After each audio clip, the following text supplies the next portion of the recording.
Yeah, because I kept calling in as the host, and they kept saying, we're not accepting you as the host. And we've been trying for about 10 minutes. Yeah, I was just about ready to send you all an email saying we've got a technical glitch, but we made it. Well, I called it twice, and I had the same people, and I thought I heard them. Am I in the right meeting? This is Bob. Am I in the right meeting? No. Yes, you are, Bob. This is Jimmy DeFord. Oh, yeah, Bob Green. Hi, Jimmy. Wow. Greg, I was just kind of trying to see who we've got. We've got Sandy and Tom and Vince and Bob, and I don't believe we have the other folks yet. You got me, Jimmy. This is Louise. Hey, Louise, how are you this morning? I'm fine. Good morning, everybody. Morning. Good morning. Good morning. Okay, so we're missing Jonathan, Amy, and Faye right now. Right. And Faye, we don't... We'll hold on. They may have done what I did, and that was to call the number, and it sounds like, it sounded like a different meeting. So if they did that, they may be trying to reconnect. That's right. That's right. That's right. Well, and while we're waiting for them here at the agency, you know, we did do the post a week ago, and so we have the 14th floor boardroom is where we are set up, and we have a conference phone down here, and we've got it on speaker. We have not had anybody from the general public show up as of yet, so right now in the room it's myself, and I have Megan next to me to record our minutes, and then we've got, okay, good. And then we have Kevin Harris and Elizabeth DeJanes in the audience. Okay. All right. Well, that's good. And we'll just have, now the public will not have a opportunity to speak at this conference. Is that correct? Is that correct? That's correct, but they can listen in. Right. Okay. But rather than post a call-in number, the legal advice we received was to have a room with a speakerphone in it, and then you post that the public can come to that room, and that's this room. Okay, that's great. And I think we'll kind of assess how this works. We've done it once before on one other issue, and it seemed to work okay. And certainly for this one, with the time constraints and everything, I appreciate everybody Absolutely. Get on the line with it. Absolutely. We'll give it a few minutes before we start. We do have a quorum, but I'd like to be sure we've got everybody involved, if at all possible. Sure. Hope everybody's about ready for Christmas. If you are, you're a whole lot further along than I am. Ready or not, here it comes. Here it comes. That's right. Here it It comes. comes fast these days. That's right. Every 6 weeks. Time it just comes by so quickly. Yeah. Oh, it's going to be here next week. It is. And I believe it rolls around about every 6 weeks these years. It seems that way. Yes. Yeah, you're right. You're right. Especially after Labor Day weekend, it just flies by. It does. It does. When you're a kid, it seems like it takes forever for Christmas to come. When you get up to my age, it comes really fast every year. I can attest to that.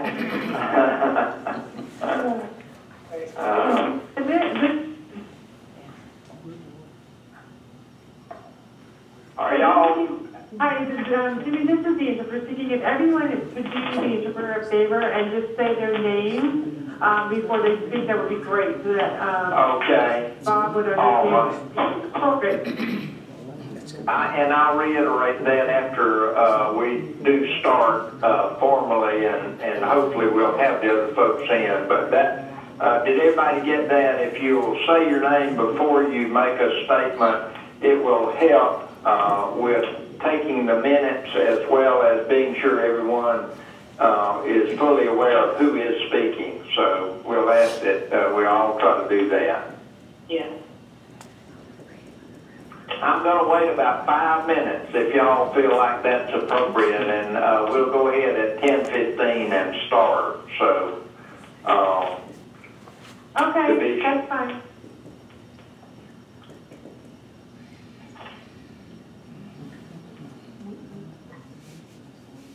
I would sing for y'all, but you'd all hang up.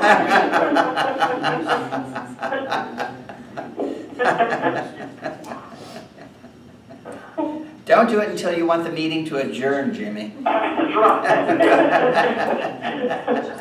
That's right.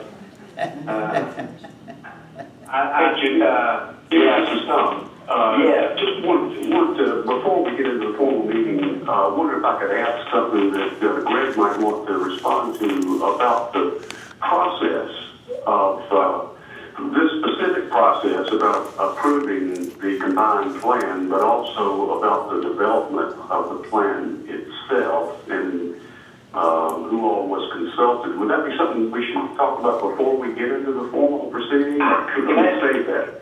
Let's save that, Tom. So we've got everybody that's going to be a voting member of the board to understand the whole thing. I think that's a good question, but I think we'd be better off to wait until we're sure that we've got everybody that's going to participate. Yeah, I did. This is Greg and Tom. I was going to plan as some of my opening remarks to talk about how the process is working as compared to the way it did in the past, so that everybody, because you had the same question that Jimmy had about, the board not having enough time to review this. So I'll walk through the timelines and the process and the process going forward. Yeah, I think that'll be very helpful. Anytime you start something new, you've got to learn all over again. So that's going to be part of this process, I'm sure. And this is much more complicated since there's so many agencies that are involved in combining their individual programs. That's right.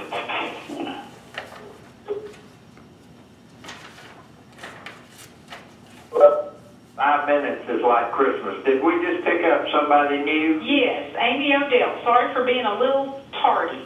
That's all right. We're just mighty glad to have you on here. Well, I'm very glad to be on here. I'm doing great. How are y'all doing? Good. Good. Merry Christmas to everybody a little early. Merry Christmas to you. Merry Christmas.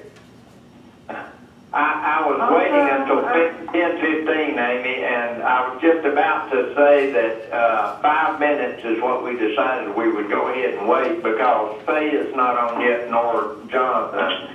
And, I was saying a while ago that Christmas comes too often, but when you're a kid, it doesn't ever get there, seems like. And so that 5 minutes is more like when I was a child than it is when I'm this age here, I think. That is really the truth, isn't it?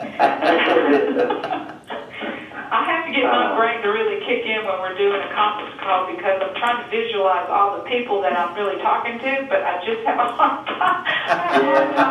I have a hard time being verbal when I can't visualize them at the same time. But, I know. so forgive me if I sound discombobulated. Yes. While we're talking about that, I had wondered, and I am totally technologically challenged. I'll admit that right up front. But I wondered about some of these meeting formats, like GoToMeeting or that kind of thing. Has anybody participated in those, and would that be something that we might consider as a board when we're doing a conference call, but have a visual look at everybody involved? I like to say I've never done that, so I don't know how that really works, but anybody got any ideas on that? Yeah, this is Greg, Jimmy, and for your information, Amy, I'm wearing a brown suit today. I have on a pink shirt, and I have a gray tie with red stripes. And I look a lot like... You might be wearing a Santa hat. No. I guess I could describe myself as looking like a cross between Paul Newman and Tom Cruise. Thank you. That's exactly how I was visualizing you, Bruce. Thank you for reaffirming what I was already. Well, now, Greg, I imagination, but it's not stretching that far this morning. I know. My nose is starting to grow already. This is Kevin, and this is the last time I'll talk on this. I'm gonna get in worse trouble, I'm sorry. Well, I have been on a conference call for work in my fuzzy bathroom and robe in my hair, so I'm not doing that. I was going to tell you. Well, just food for thought. We have this 10:15, so I think I'm gonna go ahead and convene the meeting so that we can get started. And I do appreciate everyone being here, certainly, and I think we all realize this is a challenging thing for us with the volume of information and everything, so I really appreciate y'all being a part of it. I would like to welcome the folks in our listening room, and Greg and a number of the staff are the ones there at this point, but the public is welcome to come in if anyone just comes in to be able to listen. Our staff will be participating in the call. So I'll call the meeting to order at 10:15. And let me reiterate that we've been asked to give our name before we make a statement so that everyone will realize who's talking and that our minutes can reflect who made a statement or had input into the process. So we'll just all try to remember to do that. I know it's difficult to do at some points. This is a formal board meeting. We will have to have a quorum in order to have formal votes on anything, so I will call the roll at this point, and please just acknowledge when I call your name. Louise Hill. Present. Jonathan Taylor. Sandy Adams. Present. Tom Wilson. Here. Vincent Martin. Present. Vince, I got your name right that time, thank goodness. Amy Odell. Present. Faye Loggins. Bob Green. Here. All right, and we do have a quorum, so we will be able to vote formally on any issues that we feel like we need to. Our only agenda item for this conference call board meeting will be the input for the unified plan and any questions, concerns, or voting that we need to do on that. So that will be our single item, and we will go ahead and begin at this point, and this is an official board meeting for us. I've asked Greg if he would mind going ahead and kind of kicking us off this morning by just going back through the process and giving us some information that will help all of us hopefully understand how this came about and what the process is and the implications of that. So, Greg, if I could get you to do that at this point, I'd appreciate it. I'd be happy to. This is Greg Schmeek, and this is a change from the way the VR program has done estate plans in the past. And let me talk a little bit about the past, and certainly Jimmy and Tom are aware of this. In the past, each state VR program would do an annual, not an annual, they would do a 3-year state plan. It would be called the state VR plan or the VR state plan, and they would do it as a part of their compliance with the federal RSA mandate, and the plan would be based upon a comprehensive needs assessment so that the plan would really be seen as to address what are the needs in the state. It would involve the State Rehab Council as part of that process. Oftentimes they would hold public hearings, and then that plan would be organized into a written format and actually electronically submit it to RSA.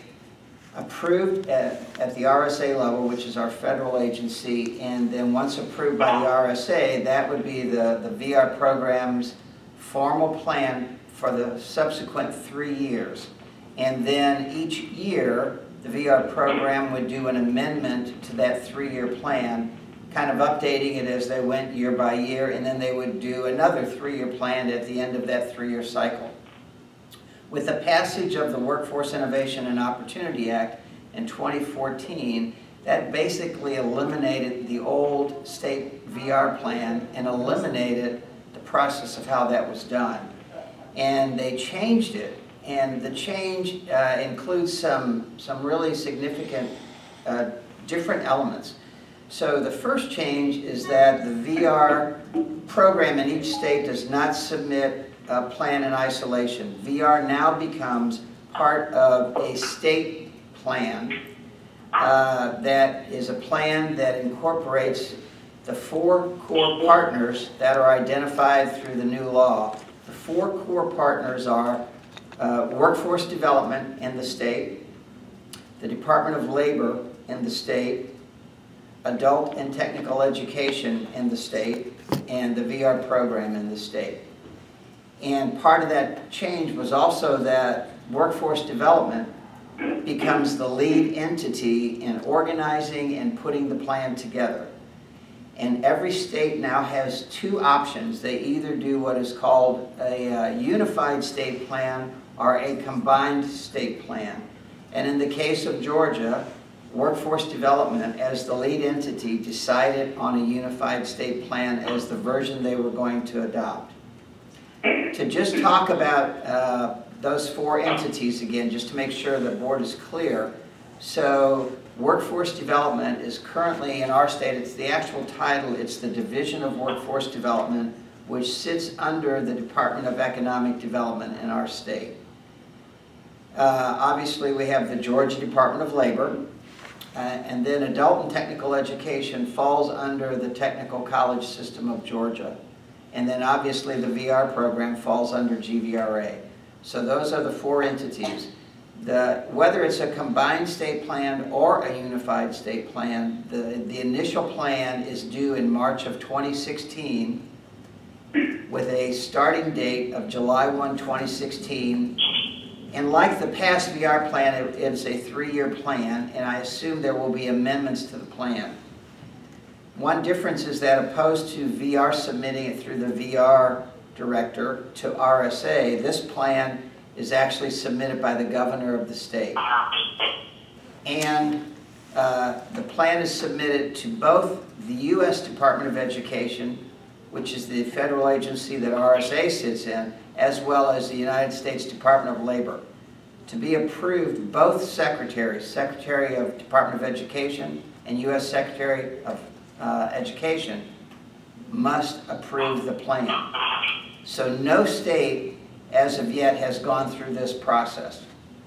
But all states will be required to have either a unified plan or a combined state plan submitted to both of those federal agencies, U.S. Department of Labor, U.S. Department of Education, by March of 2016.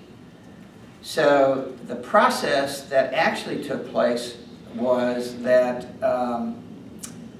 our workforce development in our state, the Division of Workforce Development, about 8 months ago engaged KPMG as a consulting firm to help them work through the process of the plan. They also established 4 small working committees that were addressing 4 critical elements of the new law. They have a committee that's addressing what is called the one-stop centers, because the new law requires that in the state's one-stop centers, all the core partners must be represented. Now, there's not clarity yet on whether they must be physically present or they must just be virtually represented, but the intent is that any individual in our state who would stop into a one-stop center would be able to access any of the services of the 4 core partners. They also have a working group under Workforce Development that has been working on integrated data. because part of the law will require at some point in the future that there will be common performance indicators among the 4 core partners, and that therefore there should be some shared data. And then the third working committee under workforce development is working on, it's actually working on board structure and governance, but it's specifically related to the workforce board structure. And in our state, we have 19 local workforce boards spread out geographically across the state. And then the fourth committee is working on funding. In other words, how do these 4 core partners,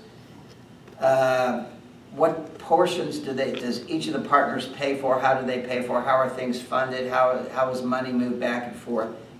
So each of the 4 agencies, Georgia Department of Labor, Adult Technical Education, GVRA, and Workforce Development have had a representative in each of those 4 working groups working on those things. Then what happened was, on October the 4th, we were actually given, for the first time, the template that this plan is in by Workforce Development through their consultant group. And we were told that we have to have our section done and submitted to Workforce Development by November the 2nd. So we actually had less than 30 days to write what you see before you.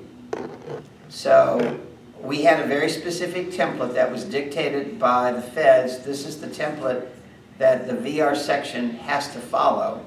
It was in this order with these headings. But quite honestly, what we did is, because of the time requirement, we contracted with our grant writer to actually write the narrative, and then we divvied up the sections to the appropriate entities within the agency to begin to craft the actual text of the document, based upon, obviously, things that we've talked about at the board meeting, things we've heard from the SRC, and things that have transpired over the past couple of years. But there was really no time in a 30-day window to go out and do public hearings. In fact, we attended, actually Ed James and Dale Arnold and Elizabeth James and I attended the CSAVR meeting in Seattle that started on November 2nd, the day that this portion of the plan was due to Workforce Development. And we were actually writing the last sections of the plan the morning of November 2nd in Seattle. So I know the concern that I heard certainly from Jimmy and Tom is that there was not any time really for the board to preview this before it was submitted. And quite honestly, we didn't have any time to give it to you. We actually were submitting things the day that it was due at 5 o'clock that evening. So I hope that one of the lessons that all states learn through this is that there needs to be a longer prep period to get the plan to a draft status, because there's really no way. In fact, we were not able to send the draft plan out to the SRC until it was posted, the same that we did with our board. So, Wow. yeah, so that's different. So I will tell you that we were also given the draft plan from Mississippi, which was 400 and something pages, as a guide to use. We were given that by 2 consultants from KPMG. But it was really a very difficult scramble and process to try to put all the text together. And then we gave it to them in a format that the consultants took all the 4 agencies, the text in the Word documents that we submitted, and they formatted it. So the first time we saw the format was on November 19th, when the format was presented to the State Workforce Investment Board. And I saw it because I'm a member of that board.